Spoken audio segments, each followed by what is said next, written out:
خیرکم من تعلم القرآن وعلمہ، تم میں سے بہترین شخص وہ ہے جو قرآن سیکھے اور سکھائے۔ اہدنا الصراط المستقیم، ہمیں سیدھی اور سچی راہ دکھا۔ السلام علیکم ورحمۃ اللہ وبرکاتہ۔ اہلا وسہلا مرحبا دوستو، جیسا کہ آپ جانتے ہیں میں درس قرآن پیش کر رہا ہوں، اور اللہ کے فضل و کرم سے اب تک میں نے سورہ یوسف کی تلاوت کر چکا ہوں آپ کے سامنے، یعنی سورہ فاتحہ سے لے کر کے سورہ یوسف تک۔ آج سے سورہ رعد ہم لوگ شروع کریں گے۔ اس میں بہت ہی اہم باتیں ہیں۔ شروع کے یعنی ابتدا کے ایک رکوع کا میں نے مطالعہ کیا آلریڈی، تو اس میں پتہ چلا ہے کہ کیسے دوسری دنیا پہ لوگ بھروسہ کیوں نہیں کرتے۔ بہت سائنٹیفک وے میں سمجھانے کی کوشش کی گئی ہے، بہت غور و فکر کرنے کی بات ہے۔ غور کیجیے، ایک زمین ہے، زمین میں ایک ہی طرح کی بارش ہو رہی ہے نا، تو ایک میں میٹھا پھل لگ رہا ہے تو ایک میں کھٹا، اور دوسرا بنجر ہے جو کچھ پیدا ہی نہیں ہو رہا ہے۔ کہ میٹھا پھل اور کھٹا پھل لگنے والا کہ دینے والا کون ہے؟ پھر وہ آسمان کے محور میں گردش کرتی ہے، وہ قوت کشش ہے۔ کچھ سائنٹیفک انداز میں باتیں ہوئی ہیں، جو لوگ سائنس کے اسٹوڈنٹس ہیں اور اردو سے واقفیت رکھتے ہیں ان کے لیے بہت زیادہ فائدہ مند ہے۔ بس یوں ہی مت سمجھ لیے کہ بس یوں ہی قرآن ہے اور تو سمجھ لیے اور ہم کو پڑھنا ہے اور تلاوت کرنا ہے، ثواب ملے گا، نہیں۔ غور و فکر کرنے کی بات ہے، غور کیجیے۔ اگر آپ عربی جانتے ہیں تو بالکل غور و فکر کرنے میں مزہ آئے گا، لیکن اب ترجمہ اور تفسیر پر بھی غور کیجیے کہ آخر قرآن میں کیا ہے۔ آئیے میں آپ کے سامنے تلاوت کرتا ہوں۔ اعوذ باللہ من الشیطان الرجیم، بسم اللہ الرحمن الرحیم، الف لام میم را، تلک آیات الكتاب والذی انزل الیک من ربک الحق ولكن اکثر الناس لا یؤمنون۔ اللہ الذی رفع السماوات بغیر عمد ترونها ثم استوى على العرش وسخر الشمس والقمر كل يجري لأجل مسمى يدبر الأمر يفصل الآيات لعلكم بلقاء ربكم توقنون۔ شروع اللہ کے نام سے جو بڑا مہربان نہایت رحم والا ہے۔ الف لام میم اور را، یہ آیت، یہ کتاب الہی کی آیتیں ہیں، یہ کتاب الہی کی آیتیں ہیں، اور جو کچھ تمہارے اوپر تمہارے رب کی طرف سے اترا ہے وہ حق ہے، مگر اکثر لوگ نہیں جانتے۔ اللہ ہی ہے، غور کریے گا، اللہ ہی ہے جس نے آسمان کو بلند کیا بغیر ایسے ستون کے جو تمہیں نظر آئیں، پھر وہ اپنے تخت پر متمکن ہوا اور اس نے سورج اور چاند کو ایک قانون کا پابند بنایا، ہر ایک مقررہ وقت پر چلتا ہے۔ اللہ ہی ہر کام کا انتظام کرتا ہے، وہ نشانیوں کو کھول کھول کر بیان کرتا ہے تاکہ اپنے رب سے ملنے کا یقین کرو۔ قرآن ایک خدا کو ماننے کی دعوت دیتا ہے۔ جو لوگ خدا کو نہیں مانتے، یہاں سے غور کرنے والی بات ہے، قرآن ایک خدا کو ماننے کی دعوت دیتا ہے۔ جو لوگ خدا کو نہیں مانتے ان کی سب سے بڑی دلیل یہ ہوتی ہے، خدا اگر ہے تو ہم کو دکھائی کیوں نہیں دیتا۔ جو لوگ خدا کو نہیں مانتے ان کی سب سے بڑی دلیل یہ ہوتی ہے کہ خدا اگر ہے تو ہم کو دکھائی کیوں نہیں دیتا۔ مگر ہماری معلوم کائنات بتاتی ہے کہ کسی چیز کا دکھائی نہ دینا اس بات کا ثبوت نہیں ہے کہ اس کا کوئی وجود بھی نہیں۔ اس کی ایک مثال قوت کشش ہے۔ خلا میں بے شمار الگ الگ ستارے اور سیارے ہیں۔ انسانی علم کہتا ہے کہ ان اجرام سماوی کے درمیان ایک غیر مرئی قوت کشش ہے جو وسیع خلا میں اس کو سنبھالے ہوا ہے۔ کیا ہے؟ انسانی علم کہتا ہے کہ ان اجرام سماوی کے درمیان ایک غیر مرئی، نہ دیکھنے والی، ایک غیر مرئی قوت کشش ہے جو خلا میں، جو وسیع خلا میں ان کو سنبھالے ہوئے ہے۔ پھر انسان جب غیر مرئی ہونے کے باوجود قوت کشش کی موجودگی کا اقرار کر رہا ہے تو غیر مرئی ہونے کی وجہ سے خدا کا وجود کا انکار کرنے میں وہ کیوں کر حق بجانب ہوگا۔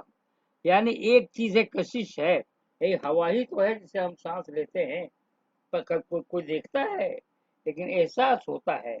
اسی طرح دنیا میں جتنے بھی رنگینیاں ہیں تمام پر غور کیجئے، احساس ہوتا ہے کہ خدا کا وجود ہے، اس کو دکھنا ضروری نہیں ہے نا۔ انسانی علم کہتا ہے، پھر میں یہاں سے پڑھتا ہوں، غور کیجئے گا حضرت، اگر آپ کو میری بات اچھی لگے تو دوسرے لوگوں کو تو پہنچائیے، یہ قرآن کا پیغام ہے۔ انسانی علم کہتا ہے کہ ان اجرام سماوی کے درمیان ایک غیر مرئی قوت کشش ہے جو وسیع خلا میں اس کو سنبھالے ہوئے ہے۔ پھر انسان جب غیر مرئی ہونے کے باوجود قوت کشش کی موجودگی کا اقرار کر رہا ہے تو غیر مرئی ہونے کی وجہ سے خدا کے وجود کا انکار کرنے میں وہ کیوں کر حق بجانب ہوگا۔ یہی معاملہ وحی و رسالت کا ہے۔ کائنات کا طالب علم جب کائنات کا مطالعہ کرتا ہے تو وہ پاتا ہے کہ یہاں ہر چیز ایک نظام کی پابند ہے۔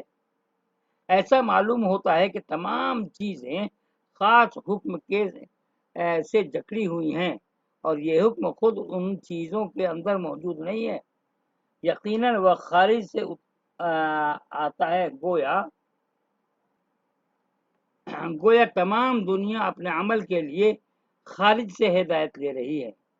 انسان کے علاوہ بقیہ دنیا میں اس خارجی ہدایت کا نام قانون فطرت ہے، اور انسان کی دنیا میں اس کا نام وحی و الہام ہے۔ وحی دراصل اس سے خارجی رہنمائی کے انسانی دنیا تک توسیع ہے، جس کو بقیہ دنیا میں قانون فطرت کہا جاتا ہے۔ آج یہ تلاوت دیکھتا ہوں۔ کائنات گویا ایک مشین ہے اور قرآن اس کی گائیڈ بک۔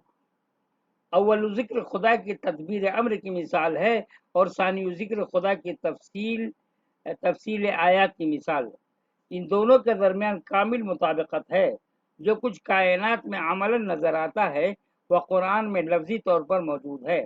یہ مطابقت بیک وقت دو باتیں ثابت کرتی ہیں، ایک یہ کہ اس کائنات کا ایک خالق ہے اور دوسرے یہ کہ قرآن اسی خالق کی کتاب ہے، نہ کہ محدود انسانی دماغ کی تخلیق۔ آئیے تلاوت کرتا ہوں۔ وَهُوَ الَّذِي مَدَّ الْأَرْضَ وَجَعَلَ فِيهَا رَوَاسِيَ وَأَنْهَارًا وَمِنْ كُلِّ الثَّمَرَاتِ جَعَلَ فِيهَا زَوْجَيْنِ اثْنَيْنِ يُغْشِي اللَّيْلَ النَّهَارَ إِنَّ فِي ذَلِكَ لَآيَاتٍ لِقَوْمٍ يَتَفَكَّرُونَ۔ ترجمہ دیکھتے ہیں۔ اور وہی ہے جس نے زمین کو پھیلایا اور اس میں پہاڑ اور ندیاں رکھ دی اور ہر قسم کے پھلوں کے جوڑے اس میں پیدا کیے۔ وہ رات کو دن پر اوڑھا دیتا ہے۔ بے شک ان چیزوں میں نشانیاں ہیں ان لوگوں کے لیے جو غور کریں۔ آسمان کی نشانیوں کے بعد جب زمین کے حالات پر غور کیا جائے تو وہ انسان کی رہائش کے لیے انتہائی بامعنی طور پر موضوع نظر آتی ہے۔ غور سے سنیں گے یہ تفسیر۔ زمین ایک قدرتی فرش کی مانند آدمی کے قدموں کے نیچے پھیلی ہوئی ہے۔ اس میں ایک طرف انسان کی ضرورت کے لیے سمندر کی گہرائیاں ہیں تو دوسری طرف پہاڑوں کی بلندیاں بھی ہیں، تاکہ دونوں مل کر زمین کا توازن کو برقرار رکھیں۔ درخت ایک دوسرے سے الگ الگ بھی ہو سکتے تھے مگر ان میں جوڑے ہیں جن کے درمیان تزویج کے عمل سے دانے اور پھل پیدا ہوتے ہیں۔ زمین کا یہ حال ہے کہ سورج کے چاروں طرف اپنی سالانہ دوری گردش کے ساتھ اپنے محور پر بھی مسلسل گردش کرتی ہے، جس کا دور 24 گھنٹہ یعنی 24 آورز کے میں پورا ہوتا ہے اور جس سے رات اور دن پیدا ہوتے ہیں۔ اس قسم کی نشانیوں پر جو شخص بھی سنجیدگی سے غور کرے گا وہ یہ ماننے پر مجبور ہوگا کہ یہ دنیا ایک بااختیار مالک کے تحت ہے اور اس نے اپنے ارادہ کے تحت اس کی ایک بامقصد منصوبہ بندی کر رکھی ہے۔ باشعور منصوبہ بندی کے بغیر زمین پر یہ معنویت ہرگز ممکن نہ تھی۔ تلاوت کرتا ہوں۔ وَفِي الْأَرْضِ قِطَعٌ مُتَجَاوِرَاتٌ وجنات من نخيل وزرع ونخيل سنوان وغير سنوان يسقى بماء واحد ونفضل بعضها على بعض في الأكل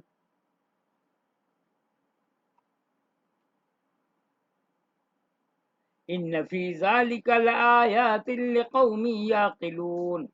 اور زمین میں پاس پاس، بہت غور سے سنیں گا، ایک دم سائنٹیفک وے میں بتایا گیا ہے، اور زمین میں پاس پاس مختلف قطعے ہیں، اور انگوروں کے باغ ہیں اور کھیتی ہیں اور کھجورے ہیں، ان میں سے کچھ اکھرے ہیں اور کچھ دوہرے، سب ایک ہی پانی سے سیراب ہوتے ہیں، اور ہم ایک کو دوسرے پر پیداوار میں فوقیت دیتے ہیں، بے شک ان میں نشانیاں ہیں ان لوگوں کے لیے جو غور و فکر کرے، عام جاہلوں کے لیے نہیں نشانی ہے.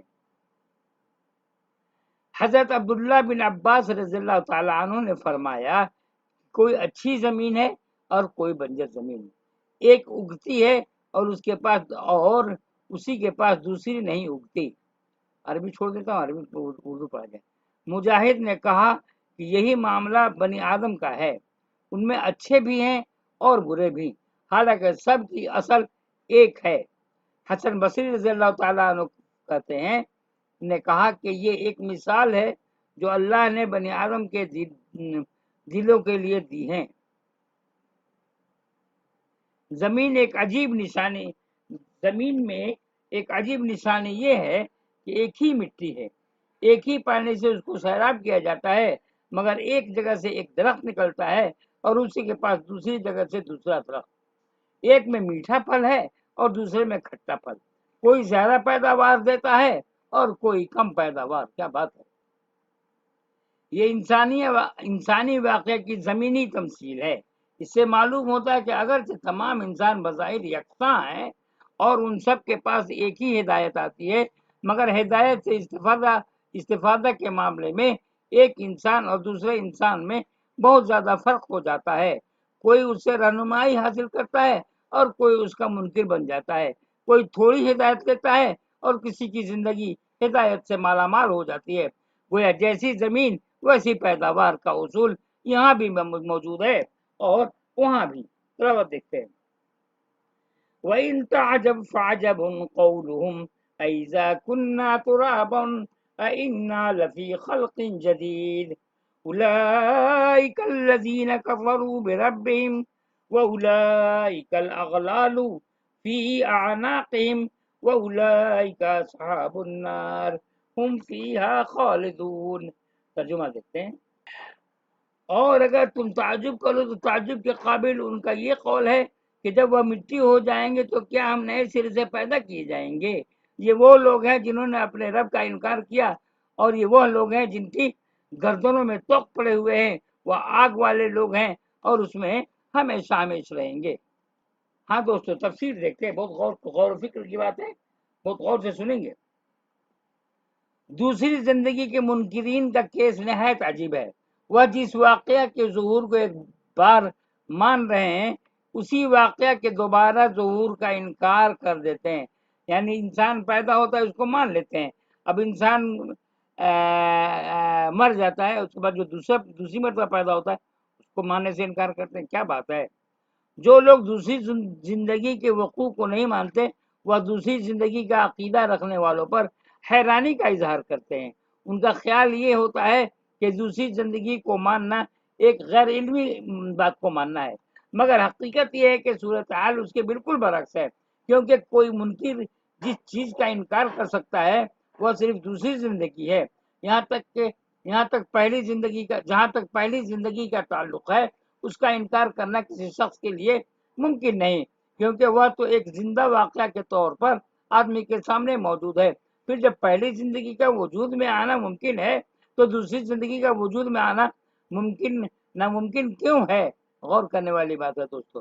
یہی چیز ہے. گانا بھی ہے، لوگ گنگناتے رہتے ہیں کیا، تو زندہ ہے تو زندگی کے بات پہ یقین کر، اگر کہیں ہے سورگ تو اتار لا زمین پر. ارے بھائی، زندگی کے بات پر یقین کرو، کتاب پہ بھروسہ کر کے تبھی تو خدا پہ یقین کرو گے. بالکل پڑھائی وڑھائی بند کر دو تو کیسے ہوگا؟ آگے دیکھتے ہیں. میں اس پہ غور کرتا ہوں. اس پہ ایک انسان جب پیدا ہوتا ہے تو وہ انسان دوبارہ بھی پیدا ہو سکتا ہے. جس نے پیدا کیا ایک مرتبہ میں اور پھر کہتے ہیں کہ ہم دوبارہ پیدا کریں گے، تو اس سے انکار کیوں کر رہے ہیں؟ آپ اپنی طرف سے تھوڑی آ گئے. کوئی ایک ہے قوت جو آپ کو پیدا کیا، آپ ہوش دیا، ہوش سنبھالا، آپ ہوش سنبھالے ہوئے ہیں اور اس دنیا میں عیش و عشرت کی زندگی گزار رہے ہیں. جناب آگے دیکھتے ہیں تلاوت تفسیر. ایسے لوگ ہمیشہ بہت کم پائے جاتے ہیں جو خدا کے منکر ہوں. بیشتر لوگوں کا حال یہ ہے کہ وہ ایک خالق کو مانتے ہیں مگر وہ آخرت کو نہیں مانتے، مگر آخرت کے انکار کے بعد خالق کے اقرار کی کوئی قیمت باقی نہیں رہتی. خدا اس کائنات کا خالق ہی نہیں، وہ بذات خود حق بھی ہے. خدا کا سراپا حق اور عدل ہونا لازمی طور پر تقاضا کرتا ہے کہ وہ جو کچھ کرے حق اور عدل کے مطابق کرے. آخرت دراصل خدا کی صفت عدل کا ظہور ہے. خدا کو ماننا وہی ماننا ہے جبکہ اس کے ساتھ آخرت کو بھی مانا جائے. آخرت کو مانے بغیر خدا کا عقیدہ مکمل نہیں ہوتا. جو لوگ حق کے سیدھے اور سچے پیغام کو نہیں مانتے اس کی وجہ اکثر یہ ہوتی ہے کہ وہ جمود اور تعصب اور انانیت کے شکار ہوتے ہیں. اس سے بات کیجئے تو معلوم ہوتا ہے کہ وہ خود اپنے خیالات کے قیدی بنے ہوئے ہیں. اس سے نکل کر وہ آزادانہ طور پر کسی خارجی حقیقت پر غور نہیں کر سکتے. اسی حالت کو گردن میں توق پڑنا فرمایا، کیونکہ گردن میں توق ہونا غلامی کی علامت ہے. گویا کہ یہ لوگ خود اپنے خیالات کے غلام ہیں. جو لوگ اس طرح اپنے آپ کو دنیا میں قیدی بنا لے آخرت میں بھی ان کے حصے میں قید ہی آئے گی. وَيَسْتَعْجِلُونَكَ بِالسَّيِّئَةِ قَبْلَ الْحَسَنَةِ وَقَدْ خَلَتْ مِنْ قَبْلِهِمُ الْمَثُلَاتُ وَإِنَّ رَبَّكَ لَذُو مَغْفِرَةٍ لِلنَّاسِ عَلَى ظُلْمِهِمْ وَإِنَّ رَبَّكَ لَشَدِيدُ الْعِقَابِ. وہ بھلائی سے پہلے برائی کے لیے جلدی کر رہے ہیں، وہ بھلائی سے پہلے برائی کے لیے جلدی کر رہے ہیں حالانکہ ان سے پہلے مثالیں گزر چکی ہیں. اور تمہارا رب لوگوں کے ظلم کے باوجود ان کو معاف کرنے والا ہے اور بے شک تمہارا رب سخت سزا دینے والا ہے. رسول اللہ صلی اللہ علیہ وسلم مکہ کے لوگوں سے کہتے تھے کہ خدا کی ہدایت کو مانو ورنہ تم خدا کی پکڑ میں آ جاؤ گے. اس کے جواب میں انہوں نے کہا، خدایا محمد جو کچھ پیش کر رہے ہیں وہ اگر حق ہے تو تو ہمارے اوپر آسمان سے پتھر برسا. یہ دعا بظاہر خدا سے تھی مگر حقیقت اس کا رخ رسول کی طرف تھا. آپ اس وقت مکہ کے لوگوں کو بالکل بے وزن معلوم ہوتے تھے. ان کو یقین نہیں آتا تھا کہ ایسے معمولی آدمی کے انکار پر خدا ہمیں سزا دے گا. محمد کے انکار پر عذاب آنا ان کو اتنا بعید از وقوع نظر آتا تھا کہ وہ بطور استہزاء، میں نے مذاق اڑانا، بطور استہزاء کہتے تھے کہ تم جس خدائی عذاب کی دھمکی دے رہے ہو ہم چاہتے ہیں کہ وہ ہمارے اوپر آ جائے. فرمایا کہ تمہارے انکار حق کے سبب سے تمہارے اوپر خدا کا عذاب تو آنے ہی والا ہے. یہ صرف تمہاری بدبختی ہے کہ تم اس کو جلدی بلانا چاہتے ہو، حالانکہ تم کو چاہیے تھا کہ اس وقفہ کو دعوت قرآن پر غور و فکر اور اس کی قبولیت میں استعمال کرو، نہ کہ عذاب کیے قبل از وقت بلانے میں. لوگ چاہتے ہیں کہ خدا کے عذاب کو اپنی آنکھوں سے دیکھ لے مگر اس کو مانے مگر یہ صرف اندھے پن کا مطالبہ ہے. اگر ان کے پاس آنکھیں ہوں تو جو کچھ دوسروں کے ساتھ پیش آیا ہے وہی ان کے سبق کے لیے کافی ہے. ان سے پہلے کتنی قومیں گزر چکی ہیں جنہوں نے انہی کی طرح اپنے زمانے کے پیغمبروں کو جھٹلایا اور بالآخر انہیں اس کی سزا بھگتنی پڑی. خدا کا قانون یہ ہے کہ وہ انسان کو عمل کی مہلت دیتا ہے. یہی قانون مہلت ہے جس نے لوگوں کو سرکس بنا رکھا ہے، مگر مہلت کی ایک حد ہے. اس حد کے بعد جو چیز ان کا انتظار کر رہی ہے وہ صرف دردناک عذاب ہے جس سے وہ اپنے آپ کو بچا نہ سکیں گے. تلاوت دیکھتے ہیں. وَيَقُولُ الَّذِينَ كَفَرُوا لَوْلَا أُنزِلَ عَلَيْهِ آيَةٌ مِّن رَّبِّهِ إِنَّمَا أَنتَ مُنذِرٌ وَلِكُلِّ قَوْمٍ هَادٍ. اور جن لوگوں نے انکار کیا وہ کہتے ہیں کہ اس شخص پر اس کے رب کی طرف سے کوئی نشانی کیوں نہیں اتری؟ تم تو صرف خبردار کرنے والے ہو اور ہر قوم کے لیے ایک راہ بتانے والا موجود ہے. تفسیر دیکھتے ہیں. آج ساری دنیا میں 1 ارب سے بھی زیادہ انسان محمد صلی اللہ علیہ وسلم کو خدا کا رسول مانتے ہیں، مگر آپ صلی اللہ علیہ وسلم کی زندگی میں مکہ والوں کی سمجھ میں نہ آ سکا کہ آپ کو خدا نے اپنا رسول بنایا ہے۔ اس کی وجہ یہ تھی کہ اپنی تاریخ کے ابتدائی دور میں آپ کی نبوت ایک نزاعی کنٹروورشل نبوت تھی، مگر اب اپنی تاریخ کے انتہائی دور میں آپ کی نبوت ایک ثابت شدہ اسٹیبلشڈ نبوت بن چکی ہے۔ نزاعی دور میں پیغمبر کو پہچاننا جتنا مشکل ہے، اس باتی دور میں اس کو پہچاننا اتنا ہی آسان ہو جاتا ہے۔ مکہ کے لوگوں کے پاس جو پیمانہ تھا وہ دولت، اقتدار اور مقبولیت عوام کا پیمانہ تھا۔ اس اعتبار سے آپ ان کے غیر معمولی نظر نہ آتے تھے، اس لیے انہوں نے چاہا کہ آپ کے ساتھ کوئی غیر معمولی نشانی ہو جو